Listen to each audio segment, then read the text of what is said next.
السلام عليكم ورحمة الله وبركاته.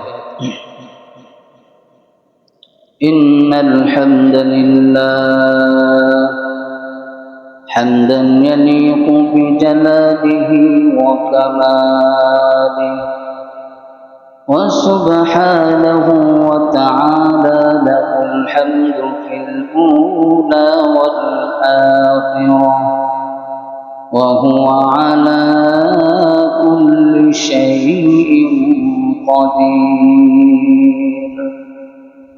ونشهد أن لا إله إلا الله وحده لا شريك له، ونشهد أن سيدنا وسندنا وحبيبنا ومولانا محمدا عبده ورسوله، الذي أرسله بالحق بشيرا ونذيرا، وداعيا إلى الله بإذنه، وسراجا وقمرا منيرا. فقد قال الله تبارك وتعالى في كلامه المجيد وفي فرقانه الحميد। সকলে আমার সাথে পড়ি, আউযু বিল্লাহি মিনাশ শাইতানির রাজীম। বিসমিল্লাহির রাহমানির রাহিম। ولا تحسبن الذين قتلوا في سبيل الله أمواتا، وقال سبحانه وتعالى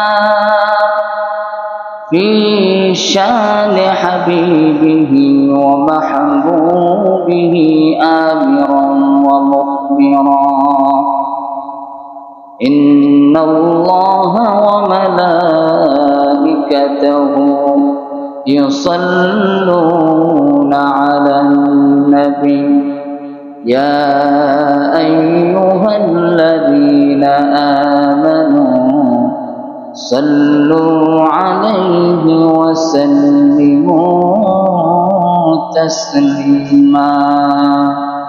اللهم صل على محمد وعلى آل محمد كما صليت على إبراهيم وعلى آل إبراهيم إنك حميد مجيد.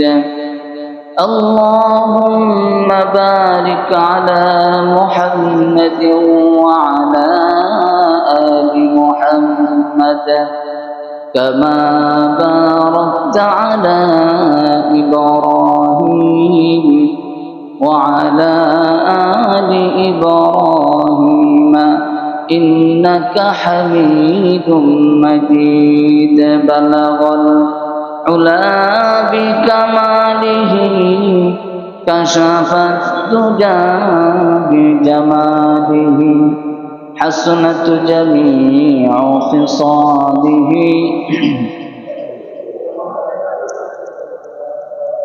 সকলে আওয়াজ দিয়ে মোহাব্বতে পড়ি, বালাগাল উলা বিকামালিহি কাশাফাত তুজা বিজামালিহি, হাসনাত জামিউ খিসালিহি।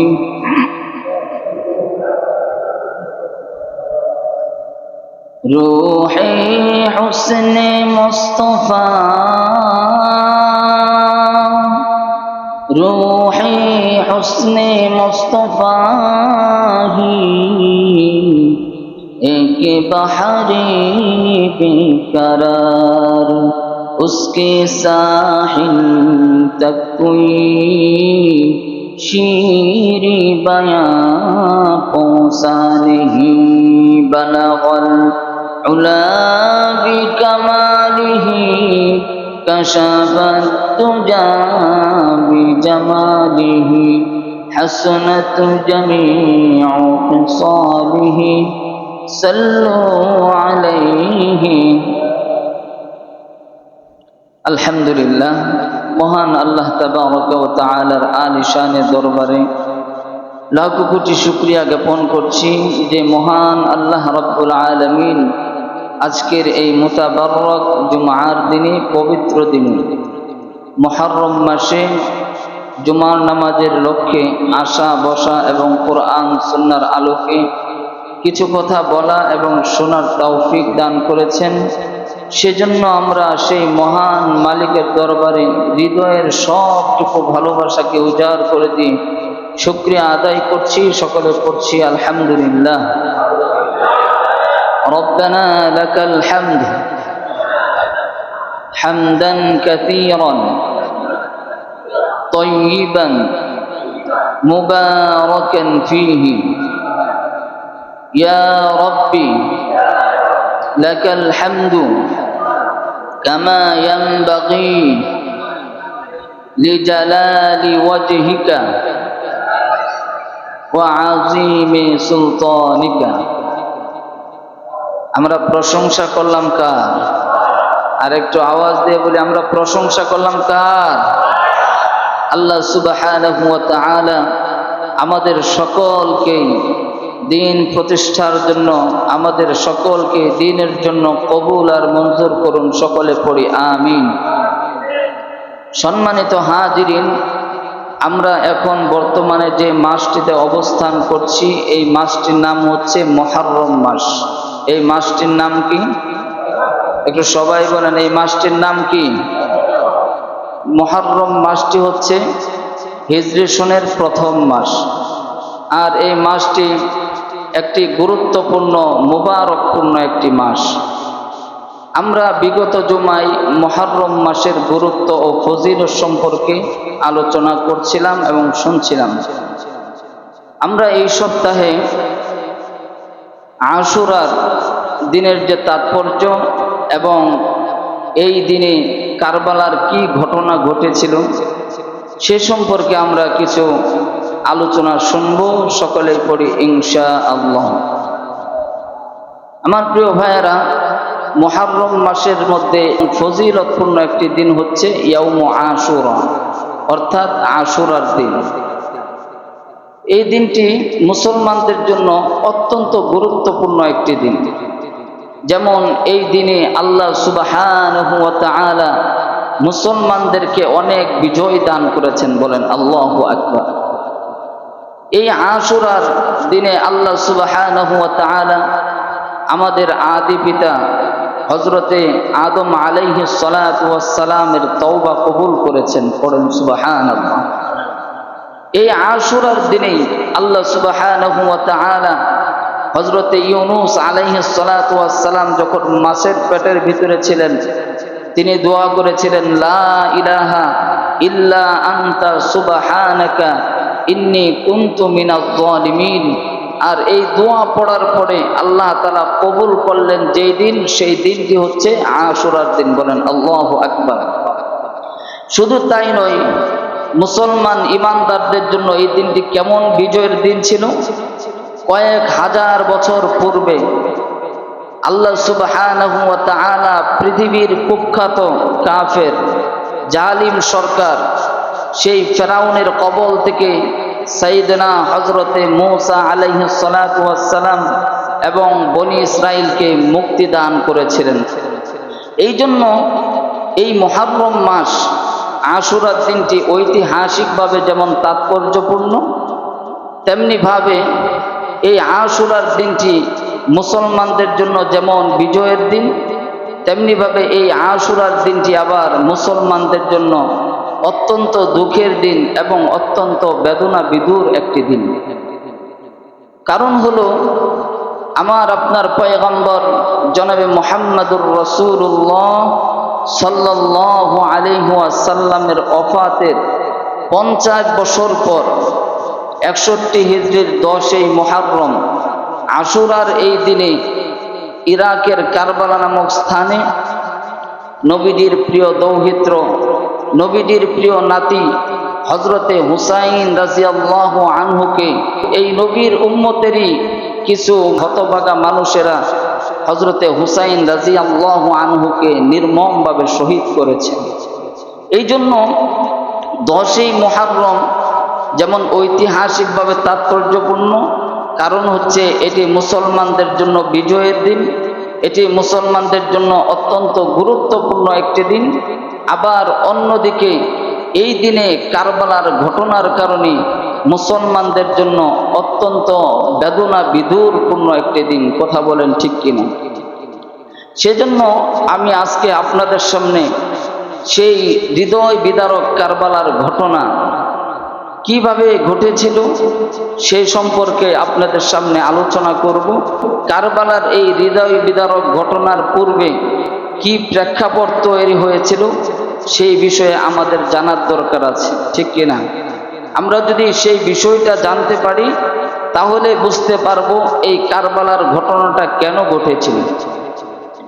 আমার প্রিয় ভাইয়েরা, আমার আপনার পয়গম্বর জনাবে মুহাম্মাদুর রাসূলুল্লাহ সাল্লাল্লাহু আলাইহি ওয়াসাল্লাম যখন পৃথিবীতে আগমন করলেন, আগমন করার পর ওই সময়ে আরবের মধ্যে কোনো রাষ্ট্র ব্যবস্থা ছিল না, ওই সময়ে কোনো আইন কানুন ছিল না, এমনকি কোনো রাষ্ট্রপ্রধানও ছিল না, কোনো প্রেসিডেন্টও ছিল না। আর ওই সময়ে এমন একটা অবস্থা চলতেছিল যে যেভাবে ইচ্ছা সেভাবে গুনাহের কাজ করতেছে, চুরি ডাকাতি রাহাজানি দর্শন সব কিছুই চলতো।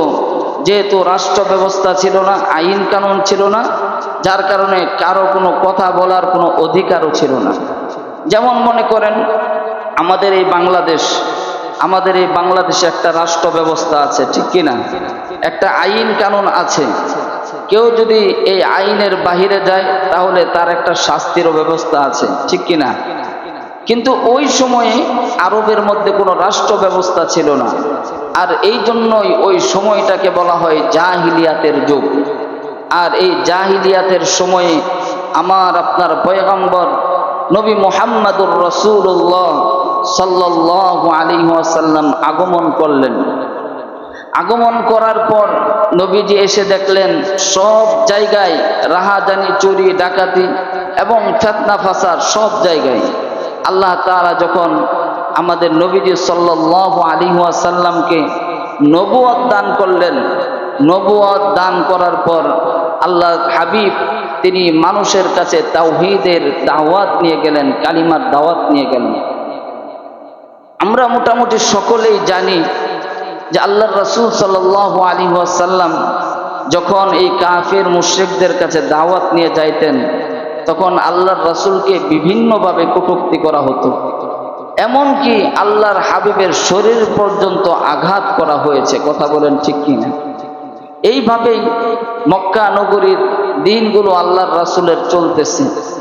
আপনারা অনেকেই জানেন যখন মক্কা নগরীতে এই কাফের মুশরিকদের যন্ত্রণা সহ্য করতে পারলেন না, চলে গেলেন তায়েফের ময়দানে। তায়েফের ময়দানে যাওয়ার পরেও সেখানেও ওই সমস্ত কাফের মুশরিকরা আল্লাহর হাবিবকে বিভিন্নভাবে নির্যাতন করেছে। এইভাবে যখন আল্লাহর হাবিবকে কাফের মুশরিকরা নির্যাতন করা আরম্ভ করলেন তখন আল্লাহ তাআলা ইচ্ছা পোষণ করলেন যে আল্লাহর হাবিবকে মক্কা থেকে মদিনায় হিজরত করাবেন। আমার মুসলমান ভাইয়েরা, যখন মক্কার কাফের মুশরিকরা আল্লাহর হাবিবকে বারবার নির্যাতন আর জুলুম করতেছে, আল্লাহ রাব্বুল আলামিন নবীজিকে বললেন, ও গো আমার হাবিব, আপনি চিন্তা করিয়েন না, আপনি মদিনায় হিজরতের জন্য প্রস্তুতি গ্রহণ করেন। আল্লাহর হাবিব হিজরতের জন্য প্রস্তুতি গ্রহণ করলেন। আল্লাহ রাব্বুল আলামিন আদেশ করলেন, ওগো আমার নবী, আপনি এখন মক্কা থেকে মদিনায় চলে যান, আপনি মদিনাতে হিজরত করেন। আল্লাহর হাবিব হযরতে আবু বকর রাদিয়াল্লাহু আনহুকে নিয়ে মদিনায় হিজরত করলেন। বলেন সুবহানাল্লাহ। আল্লাহর হাবিব মদিনাতে যাওয়ার পর সেখানে গিয়ে রাষ্ট্র ব্যবস্থা চালু করলেন। বলেন আল্লাহু আকবার। আর এই রাষ্ট্রটা আল্লাহর হাবিব আল কোরআনের মাধ্যমে খেলাফত আরম্ভ করলেন। আর খেলাফত চলতেছে। নবীজি সাল্লাল্লাহু আলাইহি ওয়াসাল্লাম মদিনার এখন প্রেসিডেন্ট। আমার ভাইয়েরা, এখানে একটি অবাক করা বিষয় হচ্ছে, আল্লাহর হাবিব যখন মদিনার প্রেসিডেন্ট, তখন সাধারণ মানুষ, সে গরিব হোক ধনী হোক, তাদের কতটা স্বাধীনতা দিয়েছিলেন। আল্লাহর হাবিব বললেন, যে মানুষই হোক না কেন, তুমি গরিব হতে পারো, ধনী হতে পারো, সকল সাধারণ মানুষের জন্য অভিমত ব্যক্ত করার একটা সিস্টেম করে দিয়েছিলেন। যে যত বড় নেতাই হোক না কেন, তার যদি কোনো অভিযোগ থাকে, তার যদি কোনো সমস্যা থাকে, তাহলে তোমরা অভিযোগ করতে পারো। এবং ওই সাধারণ মানুষগুলো যদি অভিযোগ করত, কোনো বড় যদি নেতাও হতো, তাহলে সে ব্যাপারে কোনো পদক্ষেপ, কোনো শাস্তি ওই সাধারণ মানুষকে দিতে পারতো না। বলেন আল্লাহু আকবার। এইভাবে আল্লাহর রাসূল সাল্লাল্লাহু আলাইহি ওয়াসাল্লাম খেলাফত প্রতিষ্ঠা করলেন। এইভাবে দিন চলে যাচ্ছে। এখন নবীজির ইন্তেকালের পর কে হবেন মুসলমানদের খলিফা, এই বিষয়ে আল্লাহর হাবিব নবী সাল্লাল্লাহু আলাইহি ওয়াসাল্লাম কাউকে কোনো বিষয় বলে দেন নাই যে আমার পরে হযরতে আবু বকর খলিফা হবেন, আমার পরে হযরতে উমর খলিফা হবেন, এমন কোনো বিষয় আল্লাহর হাবিব বলে যান নাই। তবে কিছু একটা ইঙ্গিত দিয়ে গেছিলেন। কিভাবে? আল্লাহর হাবিব যখন একেবারে ইন্তেকালের মুহূর্তে অনেক অসুস্থ হয়ে পড়লেন, অসুস্থ হয়ে যাওয়ার পর তখন সাহাবায়ে কেরাম নামাজের জন্য অপেক্ষা করছিলেন।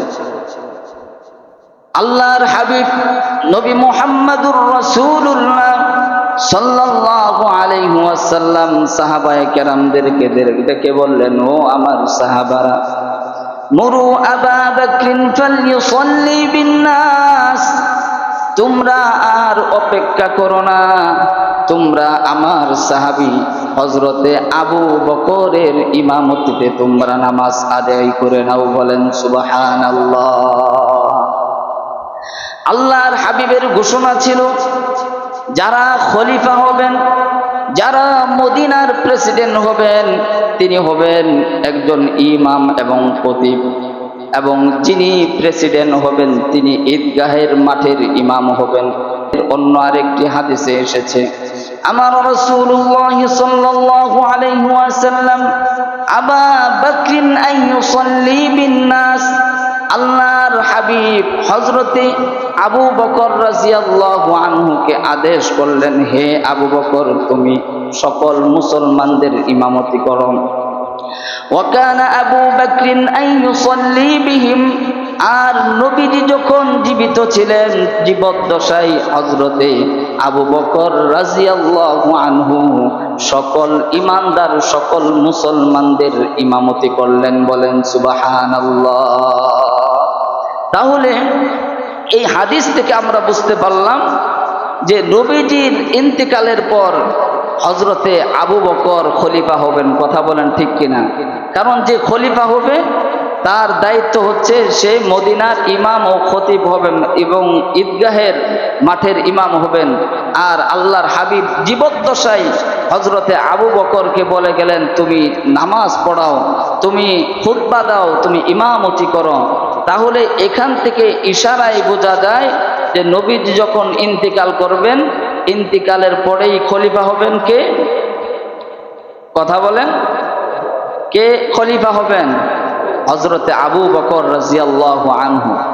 কিন্তু যখন আল্লাহর হাবিব দুনিয়া থেকে বিদায় নিয়ে চলে গেলেন, বিদায় নিয়ে যাওয়ার পরে মুসলমানদের মধ্যে একটা বিভক্তি আরম্ভ হয়ে গেল। কে হবেন মুসলমানদের খলিফা, কে মুসলমানদেরকে নেতৃত্ব দিবেন, এই বিষয় নিয়ে দুইটা ভাগ হয়ে গেল। এক হচ্ছে মুহাজির, আরেক হচ্ছে আনসার। ওই সময় তো মদিনাতে মুহাজির এবং আনসার দুইটা দল ছিল। মুহাজির হচ্ছে যারা মক্কা থেকে মদিনায় আসছেন, আর আনসার যারা আগে থেকেই মদিনাতে ছিলেন। এই দুইটা দলে বিভক্ত হয়ে গেল। আনসাররা বলতেছে যে আমাদের আনসারের পক্ষ থেকে মুসলমানদের খলিফা হবেন, আবার মুহাজির যারা তারা বলতেছে যে না, আমাদের মুহাজিরের পক্ষ থেকে খলিফা হবেন। হযরতে আবু বকর রাদিয়াল্লাহু আনহু দাঁড়িয়ে গেলেন আর সকলকে বললেন, হে সাহাবারা, তোমরা শোনো, আল্লাহর নবী, বিশ্ব নবী জনাবে মুহাম্মাদুর রাসূলুল্লাহ সাল্লাল্লাহু আলাইহি ওয়াসাল্লাম বলেছেন, আল আইম্মাতু মিন কুরাইশিন। আল্লাহর নবী বলেন, যদি তোমরা আমার পরে কোনো নেতা বানাতে চাও তাহলে তোমরা কুরাইশ বংশ থেকে নেতা বানাবে। সুবহানাল্লাহ। যখন হযরতে আবু বকর এই ভাষণ দিলেন, ভাষণ দেওয়ার সাথে সাথে সকল সাহাবায়ে কেরাম বসে গেলেন। বলেন সুবহানাল্লাহি ওয়া বিহামদি। কারণ তাদের ভিতরে একটা মানার মাত্রা ছিল, তারা বড়দের কথা মানতেন, তারা বড়দের সম্মান করতেন। আজকে তো আমাদের সমাজের মধ্যে এমন অবস্থা, আমরা ছোটবেলাও দেখেছি যে আলহামদুলিল্লাহ মুরব্বীদেরকে যারা ছোট তারা মূল্যায়ন করে, আবার যারা মুরব্বী তারাও ছোটদের সাথে কোনো প্রকার ঠাট্টা বিদ্রুপ করে না। এরকম দৃশ্য আমরা দেখি নাই? কথা বলেন, দেখি নাই? কিন্তু এই দৃশ্যটা কিন্তু এখন নাই। আমার ভাইয়েরা, যখন হযরতে আবু বকর রাদিয়াল্লাহু আনহু এই কথা বললেন, বলার সাথে সাথে সকলেই বসে গেলেন। আর হযরতে আবু বকর রাদিয়াল্লাহু আনহু বললেন, তাহলে তোমরা যদি খলিফা বানাতে চাও তাহলে হযরতে উমর অথবা হযরতে উবাইদা রাদিয়াল্লাহু আনহু এই দুইজন থেকে যে কোনো একজনকে বানাতে পারো। আর আল্লাহ তাআলা তো বলেছেন, ওয়া আমরুহুম শুরা বাইনাহুম, তোমরা পৃথিবীতে যে কোনো কাজ করবে তোমরা পরামর্শ করবে। আমার মুসলমান ভাইয়েরা, সকল সাহাবায়ে কেরাম এই মুহূর্তে পরামর্শ বসে গেলেন, কে হবেন এখন মুসলমানদের খলিফা, মুসলমানদেরকে কে নেতৃত্ব দিবেন। অনেকেই বলে ফেললেন, যেহেতু হযরতে উমর রাদিয়াল্লাহু আনহু নেতৃত্বটা ভালো বুঝে, সুতরাং হযরতে উমরই হবেন মুসলমানদের খলিফা। আবার অনেকেই হযরতে আবু বকর রাদিয়াল্লাহু আনহুর কথা বললেন, যেহেতু ওই সময় হযরতে আবু বকর রাদিয়াল্লাহু আনহু একজন বড় সাহাবী ছিলেন, তিনি সিদ্ধান্ত দিলেন সকলের পরামর্শে। তিনি বললেন, এই মুহূর্তে মদিনার খলিফা হবেন হযরতে উমর রাদিয়াল্লাহু আনহু। আল্লাহু আকবার। দেখেন, এখান থেকেও আমাদের একটা বড় শিক্ষা হলো, হযরতে আবু বকর রাদিয়াল্লাহু আনহু উম্মতের মধ্যে একজন শ্রেষ্ঠ উম্মত ছিলেন এবং নবীজির সবচাইতে প্রিয় একজন সাহাবী ছিলেন। ইচ্ছে করলে ওনাকেও অনেকে সাপোর্ট করেছে। তিনি বলতে পারতেন যে আমি তো যোগ্য, আমি নবীজি সাল্লাল্লাহু আলাইহি ওয়াসাল্লামের বিদায়ের পর খলিফা হওয়ার অধিকার রাখি। কিন্তু হযরতে আবু বকর এ কথা বললেন না। তিনি বললেন, এখন এই সময়ে মদিনার খলিফা, মদিনার প্রেসিডেন্ট হবেন হযরতে উমর রাদিয়াল্লাহু আনহু। আল্লাহু আকবার বলেন। কিন্তু হযরতে উমর রাদিয়াল্লাহু আনহুকে অন্যান্য সাহাবায়ে কেরামও তারা সাপোর্ট করেছেন, কিন্তু উমর রাদিয়াল্লাহু আনহু দাঁড়িয়ে গেলেন, দাঁড়িয়ে বললেন, ও আমার সাহাবারা, তোমরা শোনো, হযরতে আবু বকর সিদ্ধান্ত দিয়েছেন আমি এই মুহূর্তে খলিফা হব, কিন্তু না না, উম্মতের শ্রেষ্ঠ মানুষ হলেন হযরতে আবু বকর। আমি আজকে এখানে সকলের পরামর্শে ঘোষণা দিলাম, আজকে থেকে মদিনার প্রেসিডেন্ট হলো হযরতে আবু বকর রাদিয়াল্লাহু আনহু। বলেন সুবহানাল্লাহ। হযরত উমর বললেন, নুবাইউকা আনতা ফাআনতা সাইয়্যিদুনা ওয়া খায়রুনা। আমরা সকলেই মিলে আজ থেকে আবু বকরের হাতে বায়াত গ্রহণ করলাম। বায়াত গ্রহণ করে আমরা তাকে সকলেই খলিফা হিসেবে মেনে নিলাম। বলেন সুবহানাল্লাহ। এবার সকল সাহাবীরাই হযরতে আবু বকরকে খলিফা মেনে নিলেন।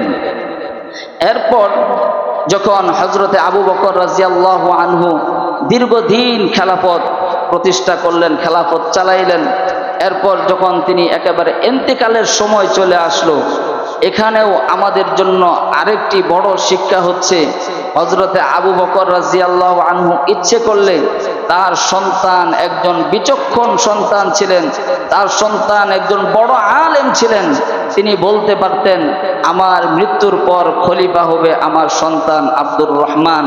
কিন্তু হযরতে আবু বকর এ কথা বলেন নাই, তিনি বলেছেন ওয়া আমরুহুম শুরা বাইনাহুম, আমি যখন এই দুনিয়া থেকে বিদায় নিয়ে চলে যাব, তোমরা সকল সাহাবারা মিলে যাকে ভালো লাগে তাকে তোমরা খলিফা বানাবে। আমার ভাইয়েরা, যখন হযরতি আবু বকর রাদিয়াল্লাহু আনহু দুনিয়া থেকে বিদায় নিয়ে গেলেন, আবার পরামর্শ করলেন, সকলেই পরামর্শ করে হযরতে উমর রাদিয়াল্লাহু আনহুকে খলিফা বানালেন। যখন হযরতে উমর রাদিয়াল্লাহু তাআলা আনহু খলিফা হলেন, খলিফা হওয়ার পর হযরতে উমর দীর্ঘ সময় খেলাফত চালাইলেন। যখন ইন্তেকালের সময় আসলো, হযরতে উমর রাদিয়াল্লাহু আনহুর সন্তান ছিল একজন দক্ষ সন্তান এবং বড় আলেম আব্দুল্লাহ ইবনে উমর। নাম কি বললাম? আব্দুল্লাহ ইবনে উমর। কিন্তু তিনি বিদায়ের সময় এই কথা বলে দেন নাই যে আমার সন্তান আব্দুল্লাহ ইবনে উমর খলিফা হবেন। এবার হযরতে উমর রাদিয়াল্লাহু আনহু দুনিয়া থেকে বিদায় নিয়ে চলে গেলেন। উমর রাদিয়াল্লাহু আনহু বিদায় নেওয়ার পর খেলাফত পেলেন হযরতে উসমান রাদিয়াল্লাহু আনহু। হযরতে উসমান রাদিয়াল্লাহু আনহু তিনি শহীদ হলেন। এরপর সকলেই পরামর্শ করে হযরতে আলী রাদিয়াল্লাহু আনহুকে খেলাফতে বসালেন। হযরতে আলী রাদিয়াল্লাহু আনহু তিনিও অনেক দিন পর্যন্ত এই খেলাফত প্রতিষ্ঠা করলেন। বলেন সুবহানাল্লাহ। এই হলো চারজন খলিফা। কয়জন? একটু সবাই বলেন না। আমাদেরকে ইতিহাস বুঝতে হলে একটু কথাও বলতে হবে। তাহলে কয়জন খলিফা গেলেন? এক নাম্বার হযরতে আবু বকর। এক নাম্বার কে? আবু বকর রাদিয়াল্লাহু আনহু। দুই নাম্বার হচ্ছে হযরতে উমর রাদিয়াল্লাহু আনহু। তিন নাম্বার হচ্ছে হযরতে উসমান রাদিয়াল্লাহু আনহু। চার নাম্বার হচ্ছে হযরতে আলী রাদিয়াল্লাহু আনহু। আল্লাহর নবী সাল্লাল্লাহু আলাইহি ওয়াসাল্লাম আগেই একটি হাদিস বর্ণনা করে গিয়েছেন যে আল খিলাফাতু ফিল মাদিনা ওয়াল ইমারাতু ফিশ শাম। আল্লাহর হাবিব বলেন এই খেলাফতটা মদিনা পর্যন্ত স্থায়ী থাকবে। কোন পর্যন্ত?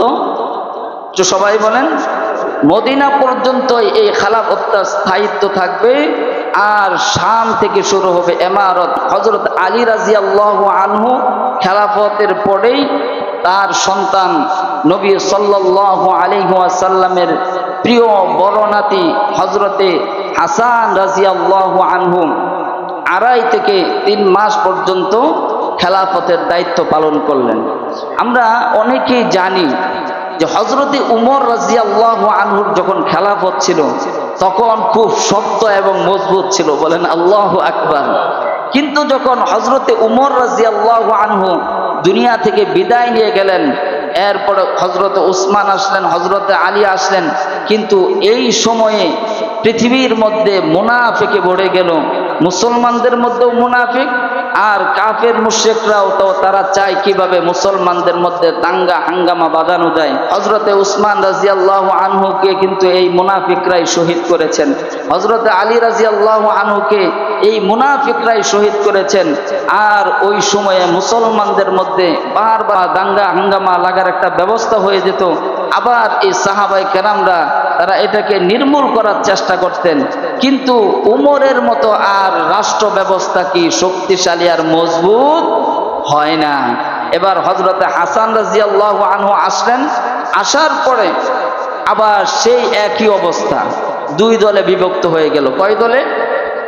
এক দল হলো হাসান রাদিয়াল্লাহু আনহুর পক্ষে, আরেক দল হচ্ছে হযরতে মুয়াবিয়া রাদিয়াল্লাহু আনহু। আপনারা কি মুয়াবিয়া রাদিয়াল্লাহু আনহুর নাম শুনছেন?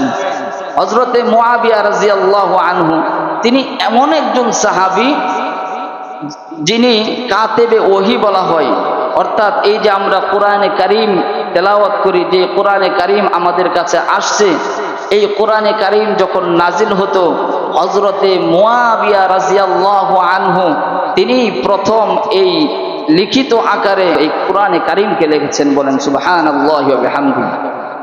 আমার ভাইয়েরা, যখন হাসান রাদিয়াল্লাহু আনহু এই অবস্থা দেখলেন যে দুই দলে বিভক্ত হয়ে গেল, তিনি তো হলেন নবীজির নাতি, তিনি কি মারামারি হাঙ্গামা চাইবেন? তিনি চিন্তা করলেন যে না, এখানে রক্তপাত ঘটানো যাবে না, যেহেতু দুই ভাগে বিভক্ত হয়ে গেছে, সেক্ষেত্রে আমি মুয়াবিয়া রাদিয়াল্লাহু আনহুর হাতে আমার ক্ষমতাকে হস্তান্তর করি। এবার হযরতে হাসান রাদিয়াল্লাহু আনহু আমিরে মুয়াবিয়া রাদিয়াল্লাহু আনহুর কাছে এই ক্ষমতাকে হস্তান্তর করলেন। আর হযরতে মুয়াবিয়া রাদিয়াল্লাহু আনহু তিনিও খুব বিচক্ষণ একজন সাহাবী ছিলেন এবং এই দায়িত্ব ভার সম্পর্কে ভালো বুঝতেন, এবং তিনি 20 বছর এই আমিরের দায়িত্ব পালন করেছেন। বলেন সুবহানাল্লাহি ওয়া বিহামদিহি। আমার মুসলমান ভাইয়েরা, মদিনাতেই খেলাফত শেষ হয়ে গেল। এবার সিরিয়া থেকে অর্থাৎ দামেস্কে থেকে হযরতে আমিরে মুয়াবিয়া রাদিয়াল্লাহু আনহুর আমিরত্ব চলতেছে। তিনি 20 বছর আমিরত্ব চালালেন। যখন ইন্তিকালের মুহূর্ত চলে আসলো, তিনি মনে মনে চিন্তা করলেন, হযরতে উমরের সময় তো আমাদের খেলাফতটা অনেক শক্তিশালী ছিল, আর এখন এমন একটা মুহূর্ত, চারদিকে মুনাফিক আর মুনাফিক, সুতরাং আমার পরে কাকে এই খেলাফতের দায়িত্ব দিয়ে যাব, আমার পরে কাকে প্রেসিডেন্ট বানিয়ে যাব, এই নিয়ে হযরতে আমিরে মুয়াবিয়া রাদিয়াল্লাহু আনহু চিন্তায় পড়ে গেলেন। অবশ্য ওই সময়ে বড় বড় সাহাবীরা জীবিত। এবার হযরতে আমিরে মুয়াবিয়া রাদিয়াল্লাহু আনহু অনেক সাহাবাদের সাথে পরামর্শ করলেন, এবং তার সভাসদ যারা আছে, তার গভর্নর যারা আছে, তাদের সাথে পরামর্শ করলেন। এখন যদি ভালো একজন নেতৃত্ববান লোককে না দেওয়া হয়, তাহলে আবার সেই মারামারি হানাহানি শুরু হয়ে যাবে। সুতরাং আমি এখন কি করতে পারি? ওই সময়ে অনেক লোকেরাই তাকে সিদ্ধান্ত দিলেন, যেহেতু আপনার সন্তান ইয়াজিদ একজন বিচক্ষণ মানুষ, তাকেই এই খেলাফতের মসনদে বসানো যায়। কারণ হলো, যখন আমিরে মুয়াবিয়া প্রেসিডেন্ট ছিলেন, ওই সময় বিভিন্ন যুদ্ধে বা বিভিন্ন কাজে এই ইয়াজিদকে পাঠানো হলে সে কৃতিত্বের সাথে সেই দায়িত্বগুলো পালন করত। সেই হিসাবেই অনেক সাহাবারা এবং অনেক লোকেরা সিদ্ধান্ত দিলেন যে আপনার সন্তানকেই এই দায়িত্বে পালন ভার দিয়ে যেতে পারেন। এবার হযরতে আমিরে মুয়াবিয়া রাদিয়াল্লাহু আনহু যখন ইন্তেকাল করলেন, ইন্তেকালের পরে অটোমেটিক তার সন্তান ইয়াজিদ এই খলিফার ভার এবং এই মসনদে বসে গেলেন। যখন এই ইয়াজিদ খলিফার মসনদে বসে গেলেন, ওই সময়ে বড় বড় 4টি শহর ছিল, মক্কা, মদিনা, কুফা এবং দামেস্ক। এই সিরিয়ার মানুষগুলো ইয়াজিদকে মেনে নিলেও আরো যে 3টি দেশ আছে, এগুলো এই ইয়াজিদকে মেনে নিতে পারলো না। এর কারণ কি? ইয়াজিদের কিছু দোষ ছিল। এর মধ্যে ইতিহাসের মধ্যে পাওয়া যায় সে মদ পান করত। কি পান করত?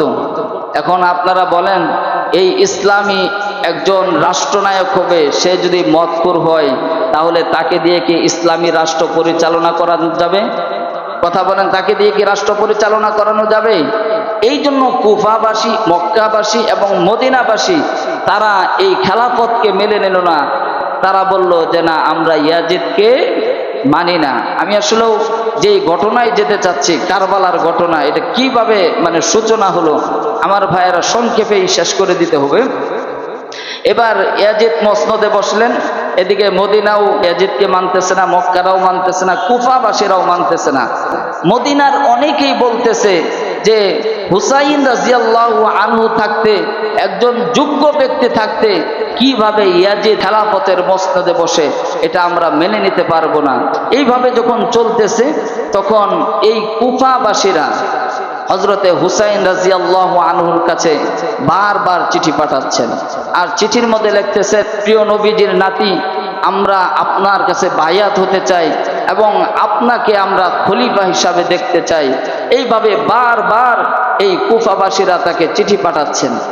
এবার হযরতে হুসাইন রাদিয়াল্লাহু আনহু চিন্তা করলেন যে কুফাবাসীরা এত দরদ দেখাচ্ছে, হ্যাঁ, আমাকে খলিফা বানার জন্য বারবার তারা চিঠি পাঠাচ্ছে, তাহলে অবশ্যই সেখানে আমার যাওয়া লাগে। আমার ভাইয়েরা, এখানে একটা বিষয় জানার হলো যে এই যে কুফাবাসী, ইরাকবাসী, এরা আগে থেকেই মুনাফিক। এরা আগে থেকেই কি, একটু আওয়াজ দিয়ে বলেন, মুসলমান কিন্তু কি মুনাফিক। কারণ হচ্ছে হযরতে হুসাইন রাদিয়াল্লাহু আনহুর পিতা এই আলী রাদিয়াল্লাহু আনহুকেও ইরাকে নিয়ে তারা শহীদ করে দিয়েছেন। পড়েন নাউযুবিল্লাহি মিন যালিক। এই জন্য মদিনাবাসী, মক্কাবাসী সকলেরই জানা যে কুফাবাসীরা সকালে বলে এক কথা, বিকালে বলে আরেক কথা, তাদের মনের মধ্যে এক কথা আর জবান দিয়ে হলো এক কথা। এই বিষয়টা তাদের জানা আছে। এই জন্য যখন হযরতে হুসাইন রাদিয়াল্লাহু আনহুর কাছে বারবার চিঠি পাঠাচ্ছেন, তিনি মদিনার ওই সময় অনেক বড় বড় সাহাবীরা জীবিত, যেমন হযরতে উমর রাদিয়াল্লাহু আনহুর সন্তান হযরত আব্দুল্লাহ ইবনে উমর, হযরত আব্দুল্লাহ ইবনে আব্বাস রাদিয়াল্লাহু আনহু, আব্দুর রহমান রাদিয়াল্লাহু আনহু, এরকম বড় বড় সাহাবীরা এখনো জীবিত। তাদের সাথে হযরতে হুসাইন রাদিয়াল্লাহু আনহু পরামর্শ করলেন যে কুফা থেকে তো আমাকে বারবার চিঠি পাঠাচ্ছে, আমি সেই কুফায় যেতে চাই এবং দায়িত্বভার গ্রহণ করতে চাই। আমার ভাইয়েরা, এখানে একটি লক্ষ্য করার বিষয় হলো সকল সাহাবীরা হযরতে হুসাইন রাদিয়াল্লাহু আনহুকে বললেন, ও হুসাইন, প্রিয় নবীজির নাতি, আপনি তাদের কথাই কান দিবেন না, আপনি কুফায় যেতে পারবেন না। কারণ তারা সকালে এক কথা বলে আবার বিকালে আরেক কথা বলে, তাদের মধ্যে কোনো মুসলমানিত্ব নাই, তারা হচ্ছে মুনাফিক। আপনাকে নিয়ে যাওয়ার পর যে কোনো সময়ে আপনাকে শহীদ করে দিতে পারে। এই কথা বললেন। এরপরেও হুসাইন রাদিয়াল্লাহু আনহুর চিন্তা হচ্ছে শুধু একটা বিষয় না, আরেকটা বিষয় তিনি চিন্তা করলেন। যেই মসনদে বসেছে আমার নানা প্রিয় নবীজি সাল্লাল্লাহু আলাইহি ওয়াসাল্লাম, যেই মসনদে বসেছে হযরতে আবু বকর রাদিয়াল্লাহু আনহু, যেই মসনদে বসেছে হযরতে উসমান রাদিয়াল্লাহু আনহু, যেই মসনদে বসেছে আলী রাদিয়াল্লাহু আনহু, এমন বড় বড় ব্যক্তিত্বরা যেই মসনদে বসে রাষ্ট্র পরিচালনা করেছেন, ওই মসনদে বসে মতকুর রাষ্ট্র পরিচালনা করবে, এটা আমি হুসাইন বেঁচে থাকতে মেনে নিতে পারি না। বলেন আল্লাহু আকবার। আমার মুসলমান ভাইয়েরা, এই চিন্তা করে হযরতে হুসাইন রাদিয়াল্লাহু আনহু রওনা দিবেন। এর আগে তিনি চিন্তা করলেন যে আগে একজন দূত পাঠাই, আসলে পরিস্থিতিটা কি, তারা কি আমার সাথে সত্য বলতেছে না মিথ্যা বলতেছে, নাকি আমাকে নিয়ে আবার শহীদ করে দিবে। এই জন্য তিনি তার চাচাতো ভাই মুসলিম ইবনে আকিলকে পাঠালেন। পাঠানোর পর গিয়ে দেখলেন যে আলহামদুলিল্লাহ, যখন কুফায় প্রবেশ করলেন সকল লোক তার আগমনে সবাই খুশি। এমনকি সকলেই বলতেছে হুসাইন রাদিয়াল্লাহু আনহু আসে নাই এখনো। সকলেই মানে আবেগে আপ্লুত যে হুসাইন রাদিয়াল্লাহু আনহু আসলেই তার হাতে বায়াত গ্রহণ করে আমরা তাকে খলিফা হিসেবে নিযুক্ত করব। শুধু তাই নয়, তাদের আবেগটা কত বড় ছিল যে হযরতে মুসলিম ইবনে আকিলকে পেয়ে তারা 18,000 মানুষ মুসলিম ইবনে আকিলের হাতে বায়াত গ্রহণ করে ফেলেছে। বলেন আল্লাহু আকবার। সম্মানিত হাজিরিন, মুসলিম ইবনে আকিলের হাতে বায়াত যখন গ্রহণ করলেন আর এই পরিস্থিতি দেখলেন, এখন তো বোঝারই বিষয় সকলেই হুসাইন রাদিয়াল্লাহু আনহুকে চায়, ঠিক কিনা? হযরতে মুসলিম ইবনে আকিল হযরত হুসাইন রাদিয়াল্লাহু আনহুর কাছে চিঠি পাঠালেন, আর দেরি করিয়েন না, আপনাকে সকলেই চায় আপনাকে খলিফা বানাতে। শুধু তাই নয়, আমার কাছেই 18,000 মুসলমানেরা হাতে হাত রেখে বায়াত গ্রহণ করেছে এবং আপনার হাতে বায়াত গ্রহণ করে আপনাকে খলিফা বানাতে চান। এই চিঠিটা যখন হযরতে হুসাইন রাদিয়াল্লাহু আনহু পেলেন, পাওয়ার পর তিনি তো বুঝেই ফেললেন যে না, ইরাকের মানুষ এই কুফাবাসীরা আমাকে চায়। আর হযরতে হুসাইন রাদিয়াল্লাহু আনহু তার পরিবার বর্গকে নিয়ে, যেখানে মানুষ ছিল 70 বা 72 জন, সেখানে নারী পুরুষ এবং বাচ্চা সহ হযরতে হুসাইন রাদিয়াল্লাহু আনহু সেই কুফার উদ্দেশ্যে রওনা হয়ে গেলেন। আমার মুসলমান ভাইয়েরা, হযরতে হুসাইন রাদিয়াল্লাহু আনহু কুফার উদ্দেশ্যে রওনা হয়ে গেলেন। মুসলিম ইবনে আকিল রাদিয়াল্লাহু আনহু তো কুফার মধ্যেই আছেন। এমন সময় ইয়াজিদের কিছু লোকেরা ইয়াজিদকে গিয়ে বলল, হে ইয়াজিদ, আপনি কি কুফার অবস্থা জানেন না? কি হয়েছে? তখন বলল, কুফার অধিকাংশ মানুষগুলো হযরতে হুসাইন রাদিয়াল্লাহু আনহুর হাতে বায়াত গ্রহণ করতে চায়। শুধু তাই নয়, তার চাচাতো ভাই মুসলিম ইবনে আকিল এসেছে, আর তার হাতে 18,000 মানুষ বায়াত গ্রহণ করে ফেলেছে। আমার ভাইরা, যখন এই কথা শুনল তখন তার তো টেনশন শুরু হয়ে গেল।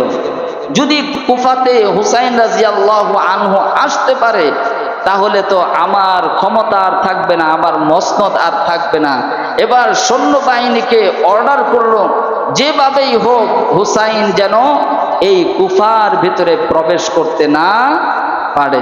আমার ভাইরা, ওই সময়ে কুফার গভর্নর ছিলেন আল্লাহ নবীর একজন নরম দিলের সাহাবী হযরতে নু'মান ইবনে বাশির। নাম কি বললাম? তো সবাই বলেন নু'মান ইবনে বাশির। এখন ইয়াজিদ চিন্তা করলো, যদি নু'মান ইবনে বাশির এই গভর্নর থাকে তাহলে হুসাইনকে কোনোভাবেই আঘাত করা যাবে না, আটকানো যাবে না। যদি হত্যার প্রয়োজন পড়ে হুসাইনকে হত্যাও করা যাবে না। কারণ হচ্ছে সে তো হচ্ছে আল্লাহর নবীর একজন সাহাবী, আর আল্লাহর নবী সাহাবী হওয়ার কারণে হুসাইনের প্রতি তার একটা মহাব্বত এবং ভালোবাসা থাকবেই। কারণ আল্লাহর নবী সাহাবী, তার আলাদাভাবে একটা হুসাইনের প্রতি মহাব্বত থাকবে। সুতরাং এই নু'মান ইবনে বাশিরকে গভর্নর রেখে কোনোভাবেই আমি যে কাজটি করতে চাচ্ছি সেটি কখনোই সম্ভব হবে না। সুতরাং আমার ভাইয়েরা, এই মুহূর্তে ইয়াজিদ কি করলো? ওই নু'মান ইবনে বাশিরকে ক্ষমতার মসনদ থেকে সরিয়ে দিয়ে একজন জালিম, একজন অত্যাচারী স্বৈরাচার উবাইদুল্লাহ বিন জিয়াদ নামক এক ব্যক্তিকে গভর্নর বানিয়ে দিলেন।